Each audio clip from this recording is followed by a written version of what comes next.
We added a thing called creators. If you look around this city, you have a lot of different buildings. Building each of those buildings can take time, especially when you're doing terraced ones. You're going to the menu, you're selecting large building, gray. Then you're selecting medium building, gray, and putting it on top. We wanted to take out some of that extra work. Oops, wrong one. So we're going to go to the building creator.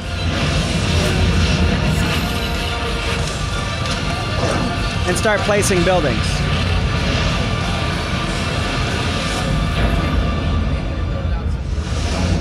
So now within a matter of seconds, you can see my skyline coming in. It's all building that procedurally. And that's using all the components that you could have done yourself, but now it's doing it for you. So one of the nice things about that is it took me 5 seconds to build a new skyline.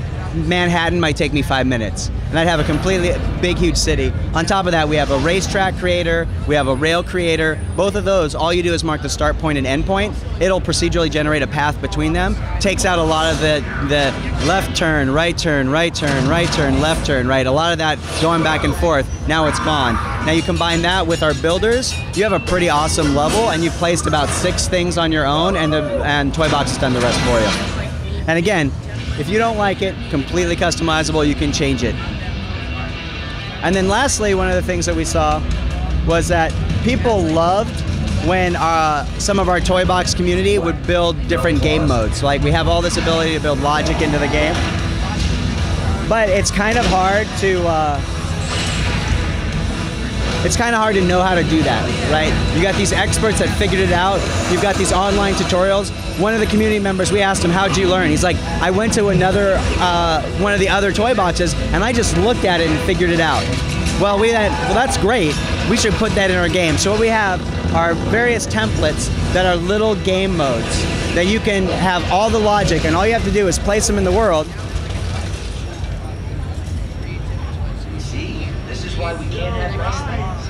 And the objects, oh, not on that side. All the Toybox objects, all the logic is all attached for you.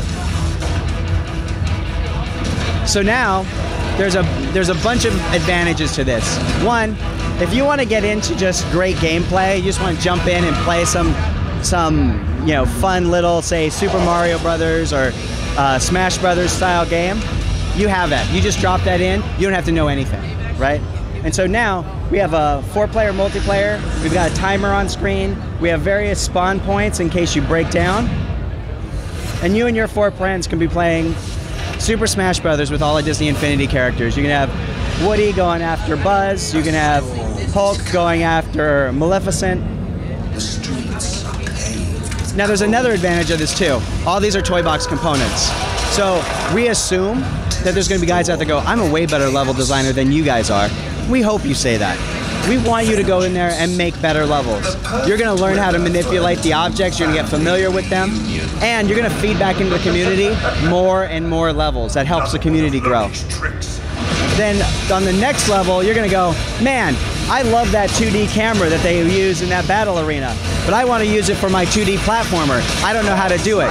You go in there with the magic wand, you select a camera object, you can look at all the logic that our level designers use and go, I get it now, I understand it now, I've learned it, now I'm going to make a toy box that uses it in a completely different way. And again, we're making richer, better experiences to be experienced with our community, in addition to having people understand Toybox better. So those are really some of our big focuses for Toybox. I can also show you guys some of the new characters, the Marvel characters, if you'd like to see those.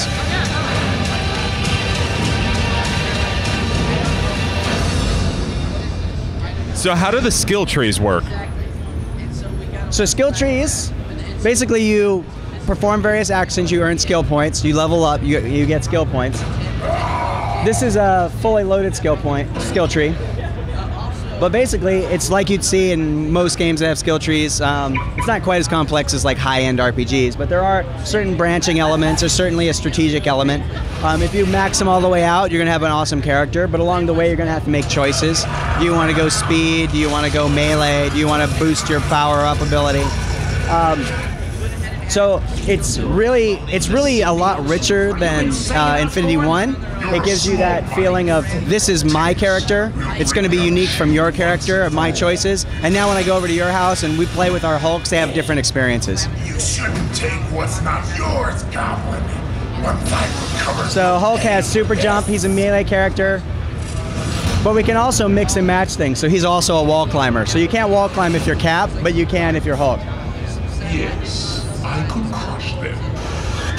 But instead, You got super jump. so lovely. So many. So obedient. And you can do your rage attacks. Now this is rage mode, Heads up! where he can just run around and demolish everybody. Now we'll switch over to Spider-Man. Actually, I'll show you Thor first. So Thor's a flying character.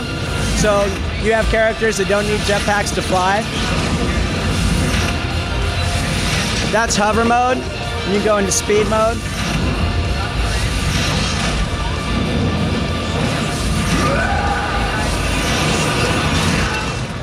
This is where building that city really fast can be fun. Circumstances, like in the library or a deli. Can you do air races? Absolutely. If you can dream it, you can do it, right? That's been the slogan all along. So that's flying.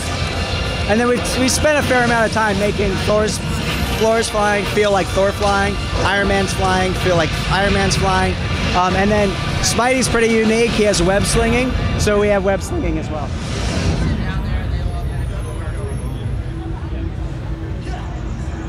But we've tried to keep the controls simple, so pretty much all the cool features like flying or web slinging are activated by holding A.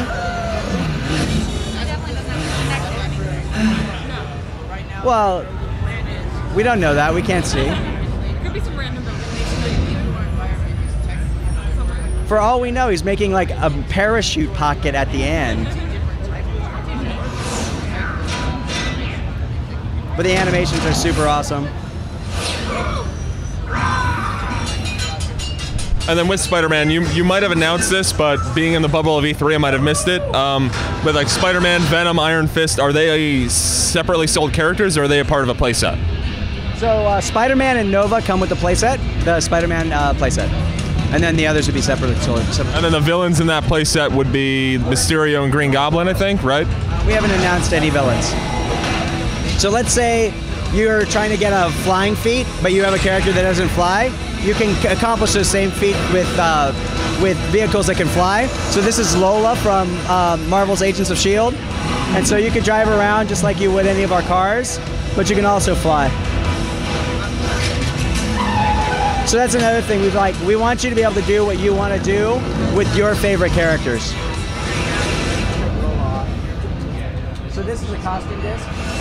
Oh, cool. Yes, I could crush them. So you get a different costume for Spider-Man. Just a costume switch. There are discs that are power-ups, so I can show you that, and you can stack them. So this is called a team-up. You can bring in, when this charges up, you can actually bring in Iron Man as like a sidekick character, and he'll fight for you.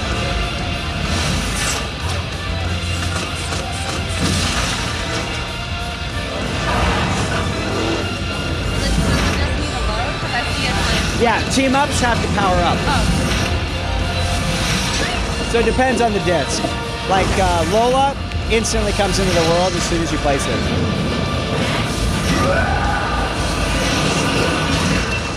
You can bring in some enemies too if you'd like to fight them. Never meet under friendlier circumstances. Back button. Like in the library or a deli.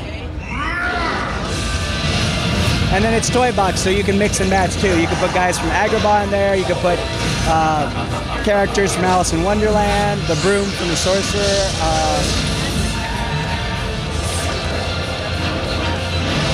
You can put penguins in. It's your world. You can do what you want.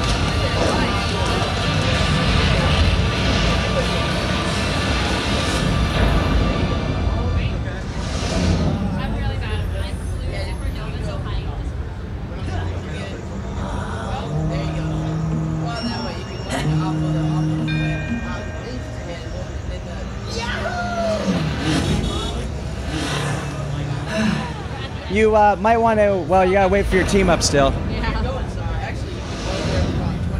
I love how he's like. This one's actually like multiplying. He's grading, extra small. This one's hard. Like especially by yourself.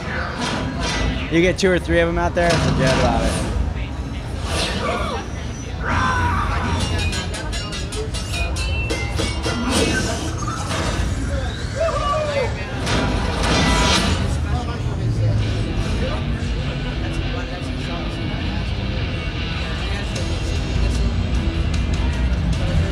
So the trigger is ranged attack generally, and Y is melee. And then holding either of them kind of charges them up and gives you a bonus move.